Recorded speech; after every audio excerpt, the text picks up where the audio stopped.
Friends, மிக சுவையான கல்யாண வீட்டு வாழைப்பூ வடை அருமையாக ரெடி. மொறுமொறு வாழைப்பூ வடை செய்வதற்கு ஒரு கப் கடலைப்பருப்பை 2 மணி நேரம் ஊற வைத்து எடுத்துவிடலாம். ஃப்ரெண்ட்ஸ், கடலைப்பருப்பை குறைந்தது 2 மணி நேரம் ஊற வைத்தால்தான் வடை அருமையாக வரும். வாழைப்பூ வடை செய்வதற்கு வாழைப்பூவை தோல் நீக்கி உரித்து எடுத்துவிடலாம். ஃப்ரெண்ட்ஸ், வாழைப்பூவில் நடுவே உள்ள நரம்பு தோலை எடுத்து விடலாம். ஃப்ரெண்ட்ஸ், வாழைப்பூவை நாம் நரம்பை நீக்கி இந்த அளவு நறுக்கி எடுத்து விடலாம். ஃப்ரெண்ட்ஸ், கடலைப்பருப்பு நன்றாக ஊறி வந்துவிட்டது. தண்ணீரை வடித்து விடலாம். ஃப்ரெண்ட்ஸ், தண்ணீர் நன்றாக வடியவும் மிக்சியில் அரைத்து விடலாம். மிக்சி ஜாரு 2 பல் பூண்டு சேர்த்து விடலாம்.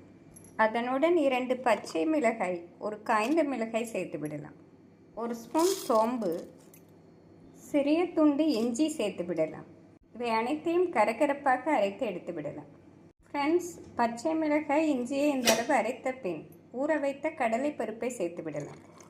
கடலை பருப்பை சேர்த்து கரகரப்பாக அரைத்து விடலாம். ஒரு கைப்பிடி கடலை பருப்பை தனியாக எடுத்து வைத்து விடலாம். நம் கடைசியாக அரைத்த கடலை பருப்புடன் சேர்த்து விடலாம். கடலை பருப்பை அரைக்கும் போது தேவையான அளவு தூள் உப்பு சேர்த்து விடலாம். 1/2 ஸ்பூன் பெருங்காயத்தூள் சேர்த்து விடலாம். நாம் கரகரப்பாக அரைத்து எடுத்து விடலாம். கடலைப்பருப்பை இந்தளவு அரைத்த பின் இதனுடன் வாழைப்பூவை சேர்த்து அரைத்து விடலாம். வாழைப்பூ சேர்த்து பல்ஸ் மோடில் அரைத்து எடுத்து விடலாம். ஃப்ரெண்ட்ஸ், வாழைப்பூ சேர்த்து இந்தளவு அரைத்த பின் வேறு பாத்திரத்தில் மாற்றிவிடலாம். நாம் அரைத்த வடை மாவுடன் ஊற வைத்த கடலைப்பருப்பை சேர்த்து விடலாம். அதனுடன் பொடியாக நறுக்கிய வெங்காயத்தை சேர்த்து விடலாம். வெங்காயம் பொடியாக நறுக்கி சேர்த்தால்தான் வாழைப்பூ வடை அருமையாக வரும். இதனுடன் நறுக்கிய கறிவேப்பிலை, கொத்தமல்லி இலையை சேர்த்து விடலாம். ஃப்ரெண்ட்ஸ், இவை அனைத்தையும் நன்றாக மிக்ஸ் செய்து 1 ஸ்பூன் ஜீரகம், 1/2 ஸ்பூன் சோம்பு சேர்த்து விடலாம். 1 ஸ்பூன் ஜீரகம், 1/2 ஸ்பூன் சோம்பு அனைத்தையும் நன்றாக மிக்ஸ் செய்து வடையாக தட்டி விடலாம். எண்ணெய் சூடானதும் வடையை போட்டு விடலாம். ஃப்ரெண்ட்ஸ், வடையை இந்த அளவு மெலிதாக தட்டி எண்ணெயில் போட்டு விடலாம். இந்த அளவு போட்டால் சரியாக வரும். எண்ணெய் இந்த அளவு நன்றாக சூடானதும் வடையை போட்டு விடலாம். நாம் மீடியம் ஃப்ளேமில் வைத்து வடையை மொறுமொறுப்பாக வேகும் வரை வேக வைத்து எடுத்து விடலாம். 2 பக்கம் பொன்னிறம் ஆனதும் நாம் எடுத்து விடலாம்.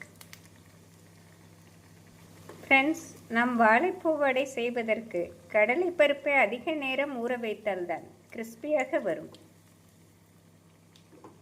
இந்தளவு வெந்து வரவும் எடுத்து விடலாம். அனைத்து வடையும் பொரித்து எடுத்து விடலாம். நாம் முதலிலே மாவு ரெடி செய்து வைத்தோம் என்றால் குழந்தைகளுக்கு லஞ்ச் பாக்ஸிற்கு புளியோதரை, தயிர் சாதத்துடன் இந்த வடையை செய்து கொடுத்தோம் என்றால் விரும்பி சாப்பிடுவார்கள். ஆறினாலும் மொறுமொறுப்பாக அருமையாக இருக்கும். ஃப்ரெண்ட்ஸ், இந்த அளவு நன்றாக வெந்து வரவும் எடுத்தால்தான் ஆறினாலும் மொறுமொறுப்பாக இருக்கும். ஃப்ரெண்ட்ஸ், மிக சுவையான கல்யாண வீட்டு வாழைப்பூ வடை அருமையாக ரெடி. நாம் இதே முறையில் செய்தோம் என்றால் ஆறினாலும் மொறுமொறுப்பாக அருமையாக இருக்கும்.